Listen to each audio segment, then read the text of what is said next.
Baiklah, untuk selanjutnya mungkin saya akan menggunakan bahasa Indonesia saja agar lebih mudah dimengerti dan saya juga lebih gampang untuk menyampaikan informasi kepada partisipan atau peserta semuanya. Selanjutnya untuk pemateri kita itu dari Ibu Asniati. Beliau merupakan salah satu dosen dari Universitas Andalas, Fakultas Ekonomi, jurusan akuntansi. Kepada Bu Asniati, Rahmi, dipersilahkan Ibu untuk menyampaikan materi mengenai kita hari ini, yaitu gig ekonomik di Revolusi 5.0 Ibu. Silakan Ibu. baik, baik, baik. Terima kasih banyak Rahmi. Bismillahirrahmanirrahim. Assalamualaikum warahmatullahi wabarakatuh. Warahmatullahi Waalaikumsalam wabarakatuh. Waalaikumsalam warahmatullahi warahmatullahi wabarakatuh. wabarakatuh. Ya, Waalaikumsalam warahmatullahi. pertama dan utama sekali kita ucapkan syukur kehadirat Allah Subhanahu wa Ta'ala karena pada hari ini kita berkumpul bersama walaupun dalam jarak yang berjauhan, tapi hati kita menyatu bersama dalam rangka peningkatan kompetensi generasi-generasi muda kita di Indonesia. Salawat dan salam kita kirimkan kepada Nabi besar Muhammad SAW. Allahumma salli ala Sallallahu Sayyidina alaihi wasallam. Muhammad wa ala alihi wa ashabihi ajmain. Yang kita hormati Bapak dan Ibu yang hadir pada acara kali ini, terutama Bapak dan Ibu narasumber, Bapak Hasanul Firman yang sudah bergabung dengan kita tadi, kemudian Bapak Ferry Ahmad Elfinri, Ibu Ratnawati Raflis. Terima kasih terutama kita ucapkan kepada M. Irfan dan Isnaini Rahmi, bekas mahasiswa saya di Universitas Dharma Andalas sewaktu masih menjadi dekan di Universitas Dharma Andalas 2016 sampai 2021. Sekarang masih jadi dosen tetap di Universitas Andalas. Eh, Pemilihan topik yang sangat dibutuhkan sekali sebenarnya di saat ini dan Irfan dengan Rahmi dari PT Neraca Mandala Abadi Indonesia, beliau berdua itu sangat concern sekali dengan kemampuan dan terutama kompetensi generasi muda ya, Irfan dan Rahmi, gimana supaya kita eh, tangguh dan mampu berjuang dalam keadaan kondisi saat ini tidak hanya kondisi global, tapi dengan segala perjuangan yang kita hadapi di Indonesia, di mana kita tidak hanya berkompetisi dengan kita sesama rakyat Indonesia, tapi juga kita berkompetisi di negara kita sendiri dengan warga negara asing.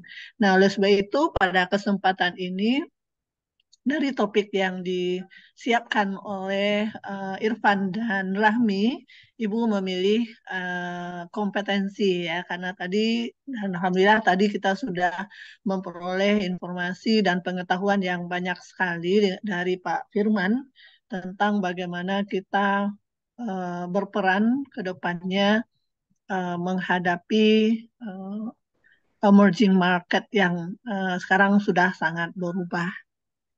Ibu izin share screen, Rahmi. Silakan Ibu. Ya,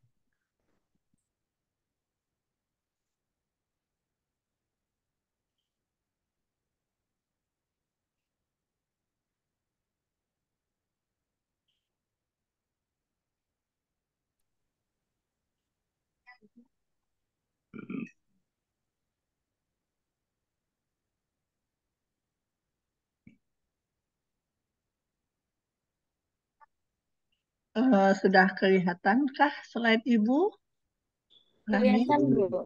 Oh, udah, alhamdulillah. Jadi seperti yang di topik yang disampaikan, yang disiapkan oleh Rami dan Irfan tentang um, gig economy dalam menghadapi industri 5.0. Dan jadi Ibu di sini karena Ibu belum sampai menjadi praktisi seperti Pak Firman, jadi Ibu memberikan sharing knowledge dari segi kompetensi graduate untuk menghadapi industri 5.0. Dan Ibu yakin ya, Bapak dan Ibu yang hadir beserta anak Ibu semua itu mungkin memiliki pengetahuan dan ilmu yang juga sudah mapan dalam hal ini. Nanti kita saling sharing informasi saja. Jadi kalau kita lihat, Ibu cari-cari definisi kompetensi itu dari Gartner Glossary itu dikatakan bahwa yang dimaksud dengan kompetensi itu adalah Ibu dalam bahasa Indonesia saja ya Rahmi, karena memang kita tinggal orang Indonesia semua ya yang hadir hari ini. Jadi kompetensi itu merupakan elemen-elemen yang kita harus miliki. Jadi a set of characteristic, elemen-elemen apa yang harus kita miliki sebagai seorang pribadi, sehingga dengan demikian kinerja kita bisa ditelusuri, kinerja kita bisa diukur, kemudian kita bisa memprediksi kemampuan kita masa datang untuk job yang kita pilih. Tadi tadi Pak Firman juga sudah menyampaikan, saya mau berkarir dalam bidang apa. Tentu seperti yang disampaikan Pak Firman, kita sebaiknya melakukan SWOT analysis terhadap diri kita sendiri, tapi tanpa mengenyampingkan cita-cita saya seperti apa gitu. Jadi walaupun kita saat ini mempunyai ke, kekuatan, kesempatan, kelemahan dan tantangan yang ada, dengan adanya yang cita-cita yang kita inginkan, tentu kita bisa mencapai yang terbaik untuk masa depan kita. Itu Ibu selalu mungkin Irfan dan Rahmi masih ingat bagaimana kalau Ibu ngajar selalu di hari pertama yang Ibu tanyakan kepada mahasiswa, kamu nanti mau jadi apa? Kenapa masuk jurusan akuntansi? Memang karirnya seperti apa? Nah, jadi kalau misalnya ada yang menjawab, saya mau jadi dosen Ibu, saya mau jadi pengusaha Ibu, saya mau jadi konsultan pajak, saya mau jadi auditor. Nah, dari cita-cita itulah kompetensi kita bangun mulai dari masa kuliah. Jadi kalau misalnya, oh saya mau jadi dosen nanti Ibu, kalau tamat S1 mesti harus sambungnya S2 dan lanjut ke S3. Lalu apa yang harus disiapkan kuliahnya kalau sebaiknya ke luar negeri? Kalau beasiswa biasanya banyak kuliahnya ke luar negeri diberikan beasiswa walaupun di dalam negeri juga ada. Nah, apa yang harus biasanya itu TOEFL-nya harus tinggi, kemampuan bahasa Inggrisnya. Nah, jadi harus dipersiapkan. Cari universitas mana yang mau dituju, lalu disiapkan diri sesuai dengan kompetensi yang diinginkan oleh universitas yang dituju. Oh, ada yang mau jadi pengusaha seperti Ivan dan kami. Kalau mau jadi pengusaha, usaha apa? Jadi Irfan dan Rahmi waktu kuliah Ibu masih ingat betapa gigih dulu mengurus student exchange ke Malaysia, ya kan? Dulu mengorganisir 20 orang teman-teman, membelikan tiket, mengurus jadwal, berkomunikasi dengan pihak Unicel. Itu adalah dalam rangka membangun kompetensi diri untuk meningkatkan kemampuan dan knowledge generasi muda di masa yang akan datang. Nah, apa yang dilakukan Irfan dan Rahmi saat ini adalah salah satu hal yang dilakukan untuk meningkatkan kompetensi generasi muda. Ya, seperti yang disampaikan oleh Pak Firman tadi, bahwa kompetensi apa tuh yang ingin kita lakukan tentu kita ukur juga kemampuan. Nah, kemampuan yang sudah digalang sewaktu kuliah itu dulu kelihatan nih sekarang. Dan selanjutnya Rahmi dan Irfan sepertinya akan bisnis dalam bidang peningkatan kemampuan generasi muda ya dengan sertifikasi-sertifikasi. Kenapa? Sertifikasi itu yang dimiliki itu akan mencerminkan mencerminkan diri kita seperti yang Pak Firman sampaikan tadi. Dengan adanya sertifikasi-sertifikasi yang kita miliki, tentu nanti pihak yang ingin mengambil kita, meminta kita untuk membantu mereka dalam melaksanakan bisnis, tentu akan memilih calon yang dibandingkan hanya selembar ijazah dan transkrip dengan sertifikasi yang ada tentu lebih dikedepankan. Nah, kemudian juga menurut Palmer itu untuk mempelajari apa saja kompetensi yang harus dimiliki oleh seseorang, tentu harus dilakukan penelitiannya. Ya, jadi dalam hal ini untuk menentukan apa yang harus dimiliki oleh seseorang di dalam melakukan tanggung jawab dan pekerjaan di organisasi yang mereka pilih, tentu diselaraskan dengan kewajiban profesional. Nah, oleh sebab itu dari segi edukator, Bapak dan Ibu mungkin Bapak dan Ibu yang juga dosen, kita diminta untuk melakukan tracer study ya. Nah, itu adalah salah satu uh, yang diwajibkan dalam akreditasi universitas. Jadi kita melakukan tracer study terhadap mahasiswa, kemudian terhadap dosen dan juga users. Jadi apa sih yang dibutuhkan oleh graduate setelah mereka tamat? Itu biasanya user akan memberikan masukan. Demikian juga student memberikan pendapat mereka tentang kompetensi yang mereka miliki dan apa yang harus dilakukan.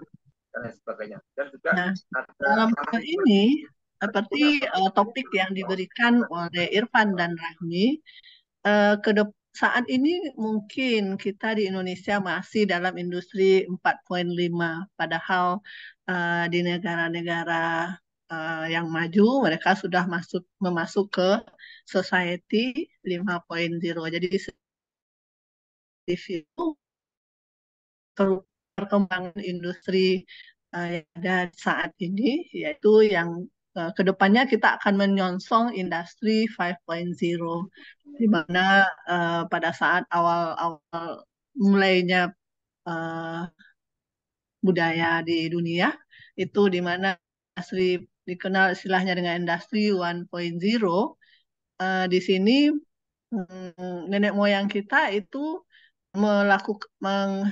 memperoleh penghasilan untuk makan mereka harus berburu. Nah, jadi itu mungkin yang mereka waktu itu baru mampu menggunakan bambu runcing atau menggunakan kayu ya, batang-batang yang ada dalam untuk berburu memenuhi kebutuhan mereka. Lalu pada industri 2.0, nah, itu udah mulai pada saat itu mereka membuat alat, buat cangkul, membuat parang, sehingga mereka bisa bercocok tanam.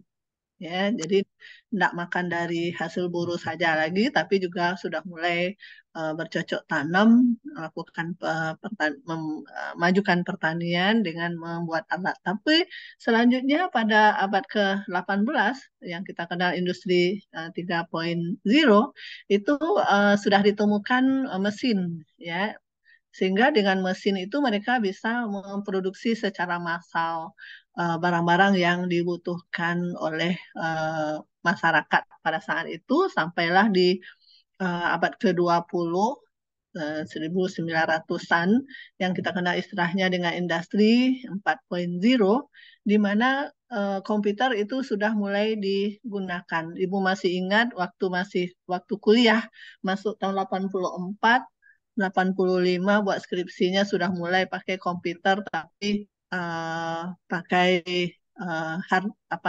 belum ada hard disk pada saat itu, pakai disket. Nah, jadi program pakai disket, data pakai disket, masih teringat. Kalau disketnya rusak, hilanglah skripsi yang dibuat. ngeri sekali pada zaman itu. Nah, pada saat Industri 4.0 ini, eh, kita kenal istilahnya dengan information society, di mana dengan adanya komputer kita bisa mengirim-ngirim informasi, tidak perlu pakai pos lagi, tapi sudah dikirim secara online. Nah, yang akan kita sonsong mungkin sekarang kita sudah berada di sini, yaitu industri 5.0, kita kenal istilahnya dengan smart society. Karena kalau kita lihat di sini dengan smart society ini ada permasalahan yang muncul. Kenapa? Karena budaya sudah semakin berubah dengan adanya aktivitas-aktivitas yang kita lakukan, sehingga kita tidak punya banyak waktu lagi untuk melakukan hal-hal secara fisik yang berhubungan dengan kehidupan dan berbudaya. Seperti kita lihat di sini ada permasalahan, I want to know before symptoms worsen, I want to live happily alone even in need of nursing care, kata kakeknya. Jadi artinya di sini dengan Society 5.0, semua seperti yang disampaikan Prof tadi, semua aktivitas kita, apapun yang kita lakukan itu mengandalkan artificial intelligence. Di mana dengan artificial intelligence ini kita mengandalkan mesin itu bisa menggantikan eh, manusia.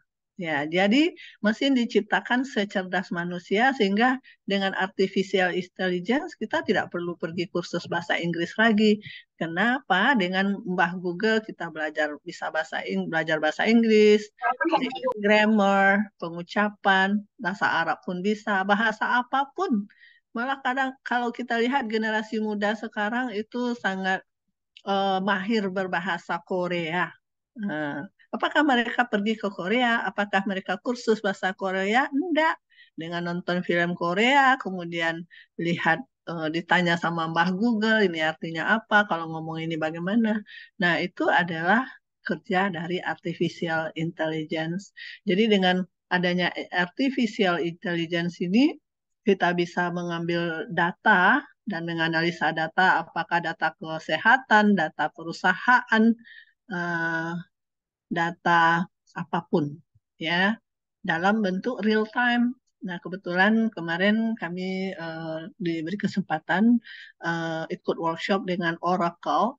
Nah, data yang ada di dalam database itu nggak perlu kita buat laporannya lagi. Ada AI yang melakukannya. Jadi kita siapkan datanya, kan biasanya kalau di akuntansi kita memasukkan data transaksi melalui software akuntansi itu akan disimpan di dalam buku besar kan, in general ledger.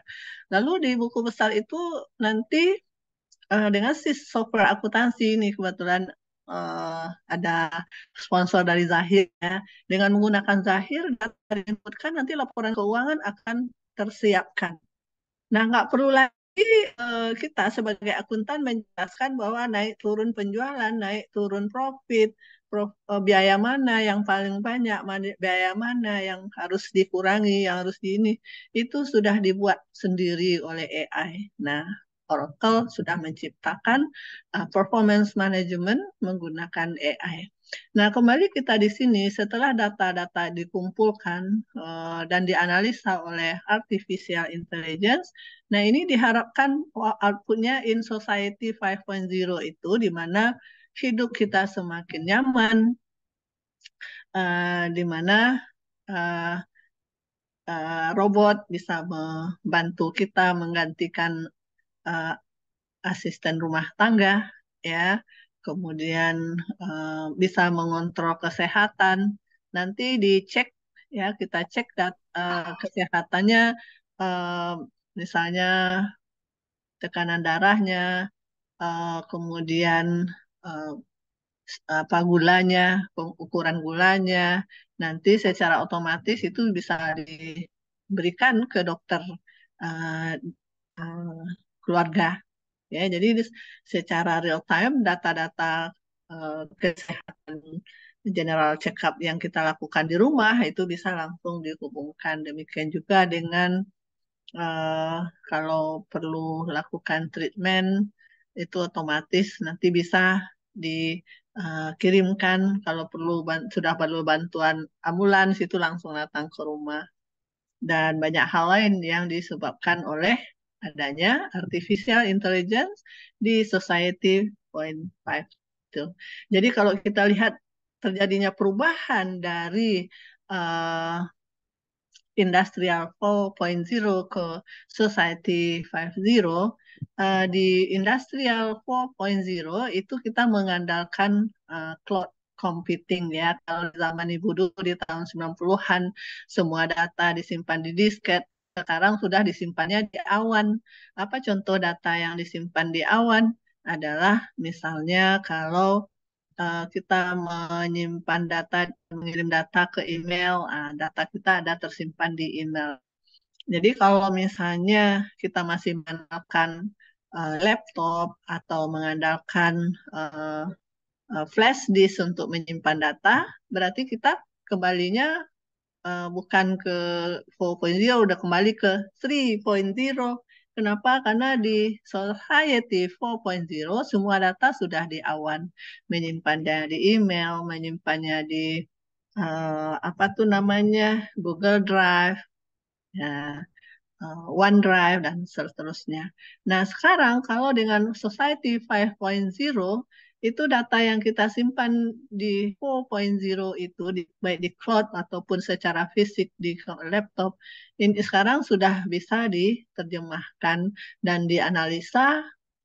Malah di Society 5.0 itu ada manajemen big data di mana kalau dulu kita melakukan penelitian atau saat ini kita melakukan penelitian masih menggunakan kuesioner. Zaman Ibu kalau kuesioner itu di print, diantarkan ke responden masing-masing. Tapi nah setelah itu kita pakai Google Drive. Nah sekarang pengambilan data itu bisa secara tanpa sadar sebagai responden, kita nggak ngasih data apa-apa kepada surveyor, tetapi apa yang kita lakukan, tingkah laku kita dalam mengisi, dalam membuat status, dalam menjawab pertanyaan rekan-rekan di media sosial, itu secara tidak langsung akan menjadi data bagi surveyor. Ya, jadi misalnya eh, hari ini kita mau buka restoran di Padang nih, Rahmi ini berbisnis. Mau buka restoran di Padang. Oh, S2. Makanan jenis apa yang harus kita buka ya?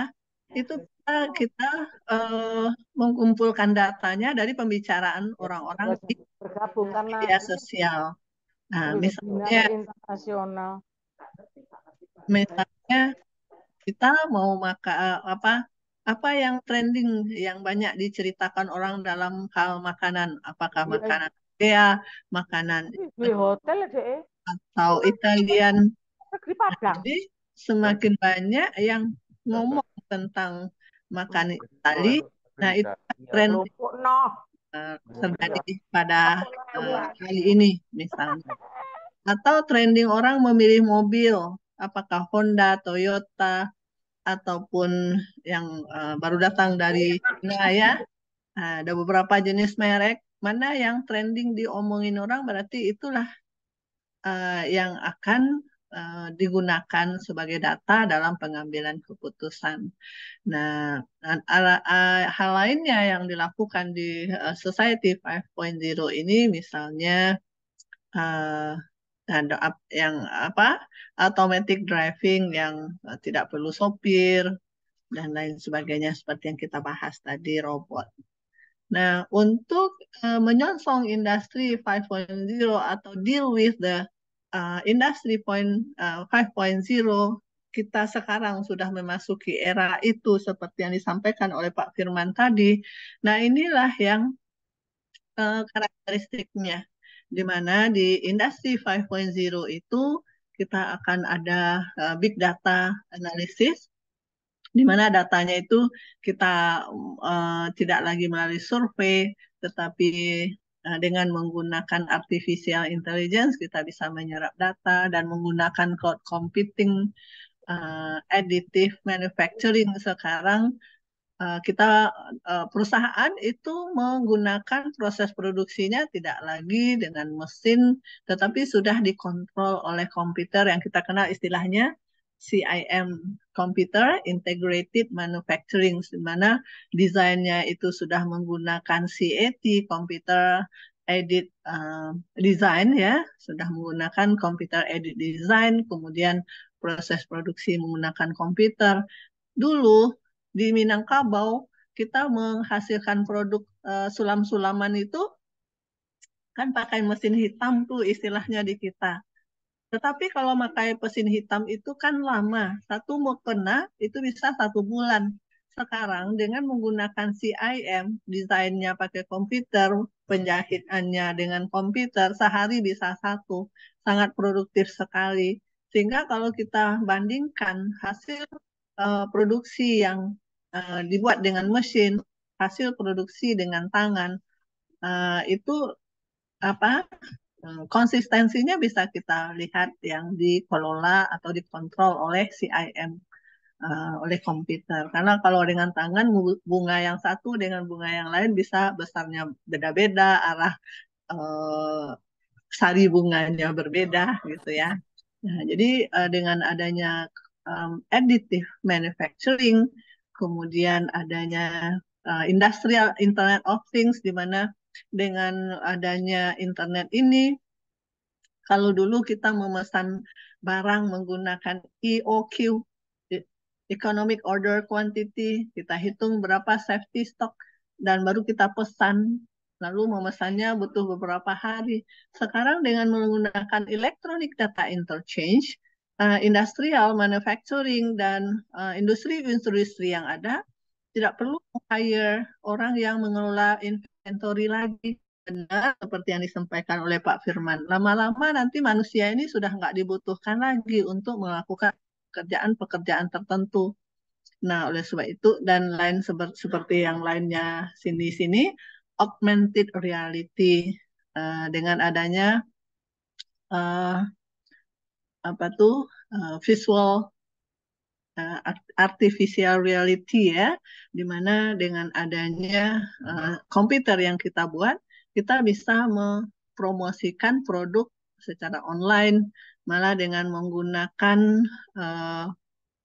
peralatan virtual reality kita bisa melihat daerah lain dari di mana kita berada, bisa pergi ke dalam lautan yang dalam sekali tanpa kita harus mencebur ke dalamnya. Nah, jadi itu yang harus kita hadapi sekarang. Ya, zaman Ibu mungkin sudah berlalu karena Ibu di zaman 3.0 dan 4.0. Nah, anak-anak Ibu nih nanti, ya Bapak dan Ibu ya, anak kita nanti akan berjuang sedemikian rupa di industri 5.0.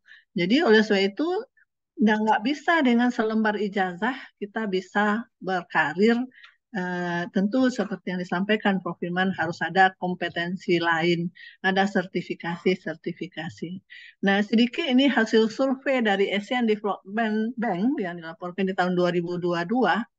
Kalau kita membandingkan antara 5 negara yang ada ini dari hasil penelusuran, itu negara India, Bangladesh, Indonesia, Filipina, USA, itu dinyatakan di sini digital skills untuk menyosong 5.0 itu, kalau di USA itu sudah biru dan India sudah banyak birunya, artinya mereka sudah membutuhkan advance digital skills. Tapi kalau di Indonesia itu masih Indonesia, Bangladesh, Filipina masih basic digital skill. Nah, kalau kita ingin membahas gig economy, tentu kita tidak hanya berbicara Indonesia saja lagi, walaupun kita orang Indonesia. Nah, tentu kita akan berkompetisi dengan orang India dan USA. Tentu kita harus memiliki kompetensi dalam bidang advance digital skills ini. Kemudian ini adalah juga hasil dari penelitian EDI tahun 2022, 10 hires among 10 hires required, digital skills apa yang mereka mau gitu. Kalau basic digital skill di Bangladesh masih tinggi ya di Bangladesh, India, Indonesia, tapi di Philippines masih kurang, United States 8. Jadi kalau kita lihat hmm, advanced digital skill itu di yang dibutuhkan itu secara rata-rata nilainya 4, tapi di Bangladesh 5, di Filipina belum begitu membutuhkan, katanya di United States ada 4.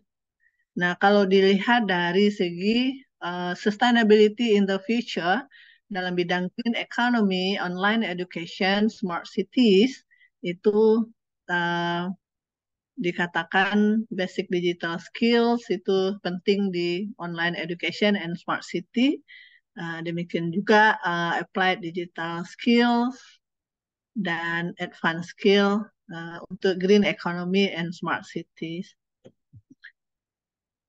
Nah, ini adalah top job demand di semua negara yang kita lihat di sini. Yang paling dibutuhkan di Australia adalah project manager katanya. Di Indonesia adalah graphic designer, India software engineer, juga di Malaysia, Filipina customer service representative, Singapore software engineer, dan demikian juga di United States. Dan ini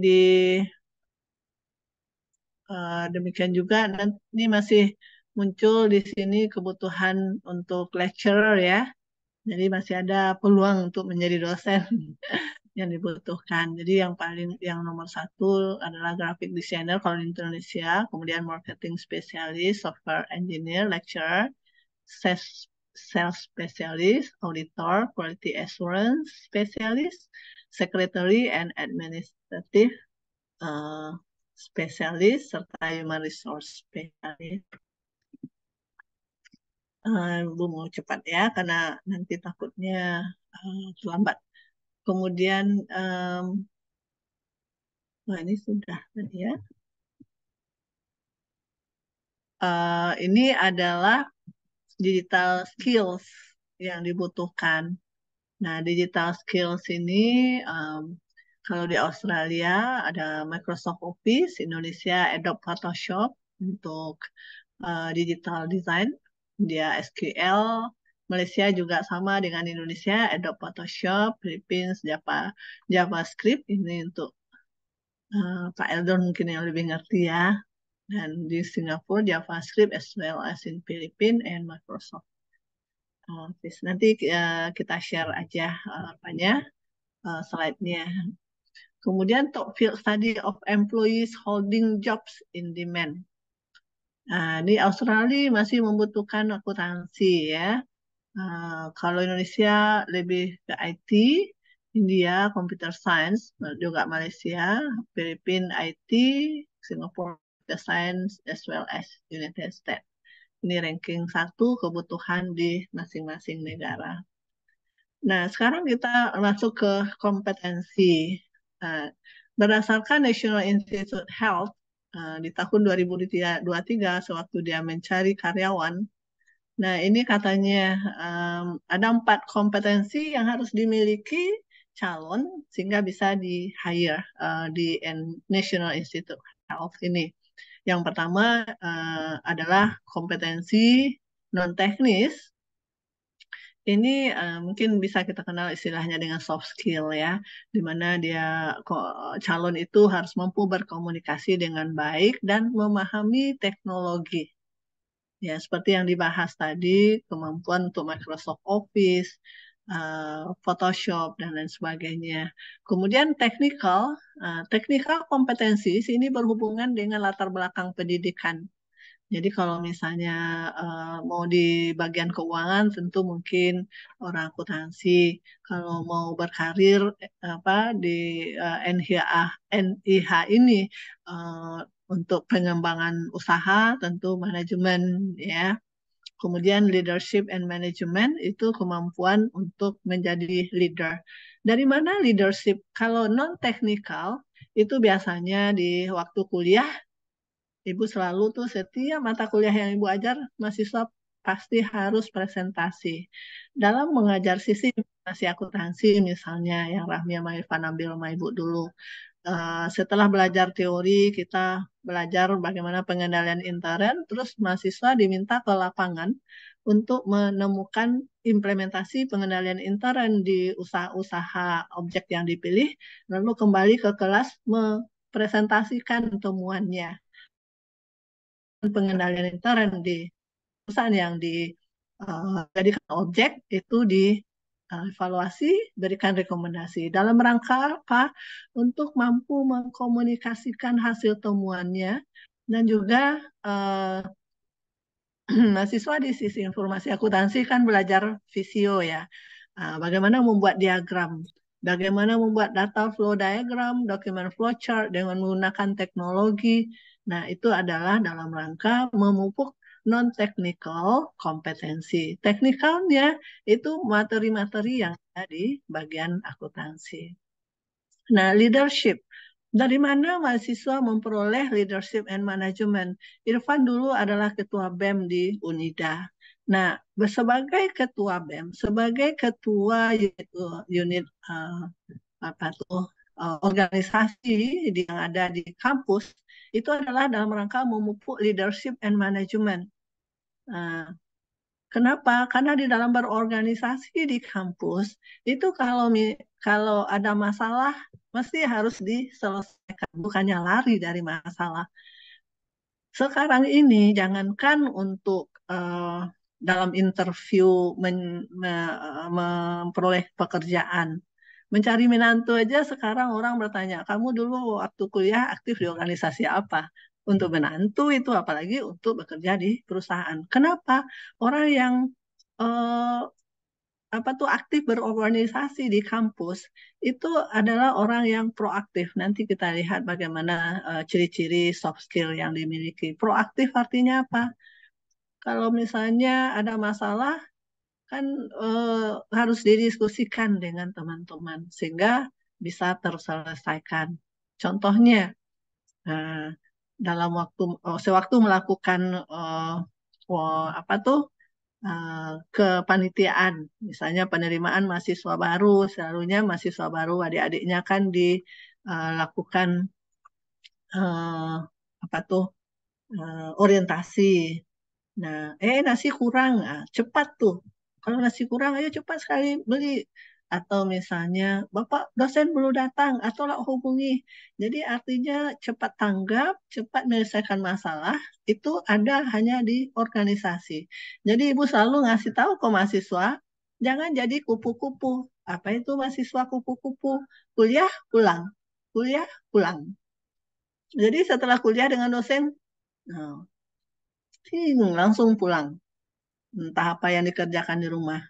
Nah, mahasiswa yang aktif dari pagi ke kampus, entah ada kuliah, entah enggak, pagi ke kampus, sorenya pulang ke rumah dalam waktu jeda. Tidak ada jadwal kuliah yang satu dengan kuliah jadwal yang lain, disitulah akan terjadi interaksi antar mahasiswa dan disitulah terjadi komunikasi yang baik, bagaimana memanage anggota dalam organisasi.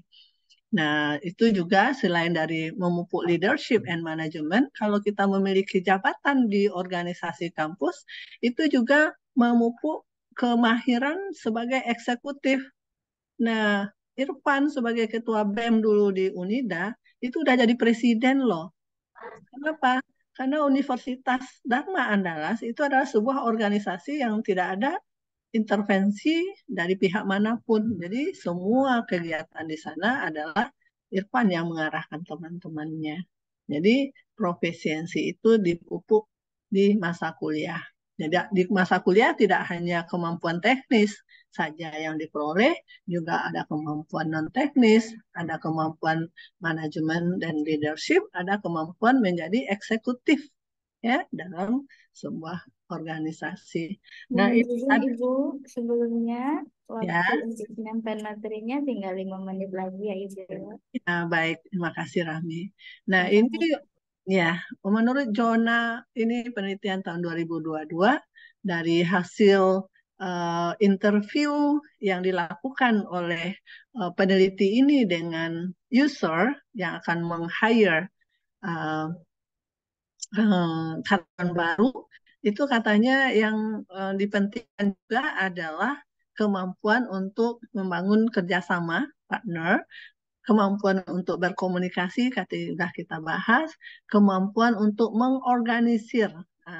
Organizing dalam fungsi manajemen adalah kemampuan untuk mengalokasikan sumber daya manusia dan mempunyai visi ya, apa ke depannya, kalau kerja di sini apa yang kamu mau kembangkan tentang usaha ini. Nah, ada visionary itu dan juga inovator. Nah, oleh sebab itu maka hubungan dengan digital kompetensi ini untuk akuntansi ya, mahasiswa akuntansi itu penelitian barusan dilakukan oleh Nur Syahida, itu kemampuan untuk memiliki kemahir dalam audit software. Ibu yakin di setiap universitas kita sudah melatih mahasiswa menggunakan Zahir, apa tuh, Mayobi, Accurate, apa tuh, kita sudah bekerja sama dengan SAP untuk kemahiran audit software ini. Kemudian data analytics, cyber security awareness, kemudian automation dan programming. Nah, ini adalah soft skill tambahan tadi yang Ibu sampaikan. Dengan berorganisasi ini bisa diperoleh ya. Ada masalah banyak terjadi, ada teman dikasih tugas nggak bisa kerja. Nah, mana kita handle itu critical thinking, kreatif, memanage manusia, bisa berkoordinasi dengan yang lain. Nah, malah kita juga manage emosi kita ya di dalam berorganisasi. Kemudian mengambil keputusan, ada pelayanan yang diberikan, negosiasi dan selanjutnya. So in conclusion, apa kompetensi yang dibutuhkan oleh graduates yang baru yang baik mahasiswa walaupun baru semester 1 sekarang itu sudah harus dibangun dari sekarang ya. Jangan setelah tamat saya kompetensi saya apa ya. Mesti harus bangun dari sekarang. Jadi SWOT analysis yang dilakukan yang disampaikan Pak Firman tadi itu dari sekarang ya. Non teknikal kompetensi yang dibutuhkan, teknikalnya, leadershipnya, profisiensi eksekutifnya, digital competence, soft skill yang harus dimiliki itu apa saja. Nah, mungkin itu saja sedikit tambahan dari Ibu. Ibu mengucapkan terima kasih sekali lagi pada Irfan dan Rahmi.